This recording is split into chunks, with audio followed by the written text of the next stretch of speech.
As promised, here is Windy, my NBA insider extraordinaire. He's got the Hoop Collective podcast and a whole lot more, and he's with us here on ESPN Radio. So, Windy, we'll start with Harden, and you and I had a good opportunity to talk about him on Get Up this morning, and I guess the question is, should we expect to see more performances like that? Because if we get them, we may very well see the Sixers come out of a series in which I thought they were absolutely done against Miami.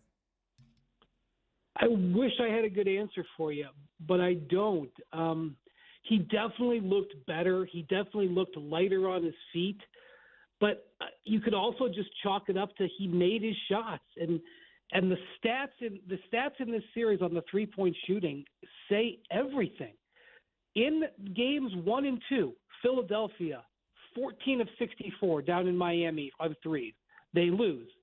Games 3 and 4, Miami, 14 of 65 in Philly. They lose. It could just be that this is a three-point shooting-based series.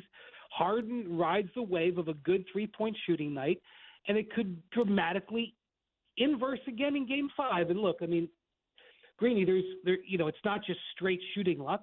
Other things have happened. The Sixers changed up their defense on Tyler Hero. Joel Embiid came back, and it created more space, including for Harden.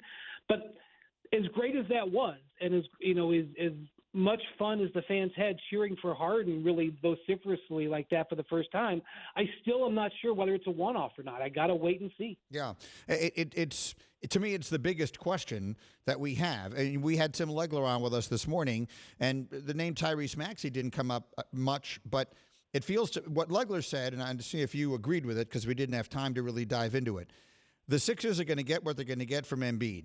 And then if they get a huge night, in any game in which they get a huge night from either Harden or Maxey, they have an excellent chance to win. Does that feel like the formula as they need 2 wins in the next 3 games, and at least one of them has to come in Miami?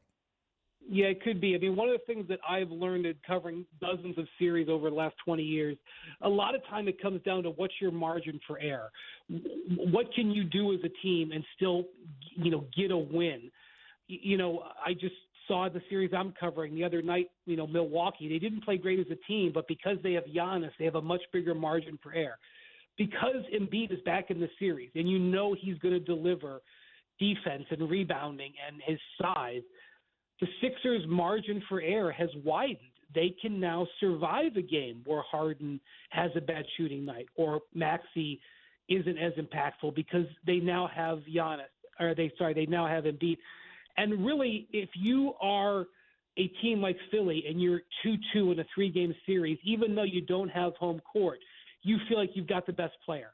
And Miami fans would disagree, say, no, Jimmy is playing great, and he is.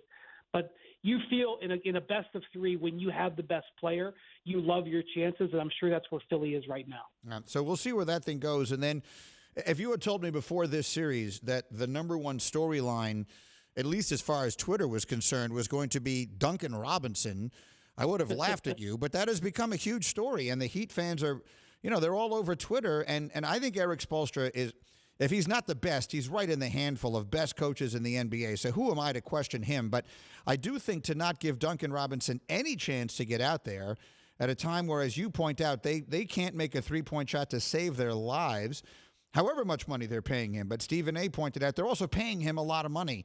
It's confusing to me. How do you read it, Windy? Well, Max Strus, who's basically gotten Duncan Robinson's minutes, is making the minimum. So, you just can't base it on money. Look, in Game 2, Duncan Robinson did not play. It was in Miami, and the Heat went 14 of 29 on threes. They hit their shots that night. The last 2 games, they have not hit their shots.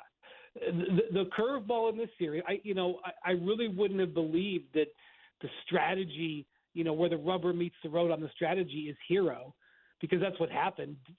Doc Rivers has built his defensive strategy around dealing with Tyler Hero. He's more worried about Hero than he is about Jimmy Butler, and the Heat's inability to deal with those traps on him. The thing is, the reason that they stopped playing Duncan Robinson is because the Heat like to play 2 styles of defense. They either switch everything or they play zone.